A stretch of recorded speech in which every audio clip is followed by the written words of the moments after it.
జై శ్రీరామ్. 2022 నుంచి 2025 ఆగస్టు వరకు మొత్తం 18 ప్రిడిక్షన్స్ అనేవి ప్రూవ్ అయ్యాయి. అవన్నీ కింద డిస్క్రిప్షన్లో ఇవ్వడం జరుగుతోంది. ఈ వారంలో ముఖ్యమైన రోజు వచ్చేసి శని అమావాస్య. ఇది 23వ తారీఖున శనివారం రోజున వచ్చింది. ఈ రోజున కనుక శనికి హోమం కానీ చేయిస్తే కనుక ఎవరికైతే ఎలినాడు శని, అష్టమ శని, అర్ధాష్టమ శని మరియు మీ జన్మ జాతకంలో కనుక శని అంతర్దశ కానీ శని మహాదశ కానీ ఉంటే కనుక వాళ్ళు కనుక పూజ చేయించుకుంటే కనుక చాలా చాలా మంచి ఫలితాలంటూ ఉంటాయి.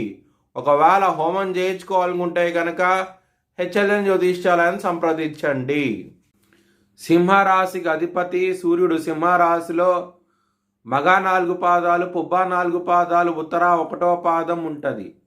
ఈ నక్షత్రం వాళ్ళందరికీ నేను చెప్పే వార ఫలితాలు వర్తిస్తాయి. ఈ వారంలో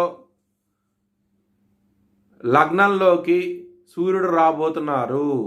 దాని మూలంగా పేరు ప్రతిష్ట అనేవి చాలా అధికంగా ఉంటాయి. గౌరవం అనేది పెరుగుతుంది. మీకు చాలా చాలా మంచి ఫలితాలు అంటూ ఉంటాయి.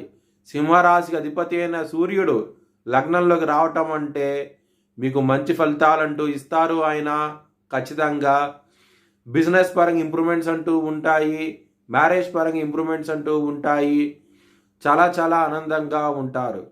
కానీ కుటుంబ పరంగా మాత్రం ఇబ్బందులు ఉంటాయి. చాలా జాగ్రత్తగా ఉండండి. ధనపరంగా ఇబ్బందులు ఉంటాయి. కెరియర్ పరంగా ఇబ్బందులు ఉంటాయి.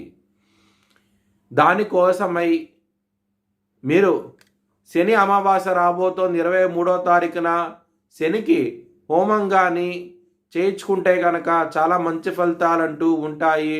ఒకవేళ చేయించుకోవాలనుకుంటే కనుక హెచ్ఎల్ఎన్ జ్యోతిష్యాలను సంప్రదిస్తే కనుక మీకు లైవ్ వీడియో కాల్లో హోమాన్ని చూపించడం జరుగుతుంది.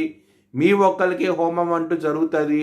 ఒక స్లాట్ అంటూ ఇస్తాము. ఆ టైం స్లాట్లో మీ ఒక్కరికి మాత్రమే జరుగుతుంది. హెల్త్ పరంగా ఇంప్రూవ్మెంట్స్ అంటూ ఉంటాయి. లవర్స్కి మాత్రం ఈ వారం అనేది అంత అనుకూలంగా లేదు. మీకు లవ్ ప్రపోజ్ చేయకండి, రిజెక్ట్ చేసే అవకాశాలు ఎక్కువగా ఉన్నాయి. విదేశాలు వెళ్ళాలనుకుంటే కనుక ఈ వారం అనేది చాలా అనుకూలంగా ఉన్నది. అష్టమ శని ఉన్నది, అష్ట కష్టాలంటూ ఉంటుంది. కాబట్టి మీరు హనుమాన్ చాలీసా పారాయణం చేస్తే కనుక మంచి ఫలితాలంటూ ఉంటాయి.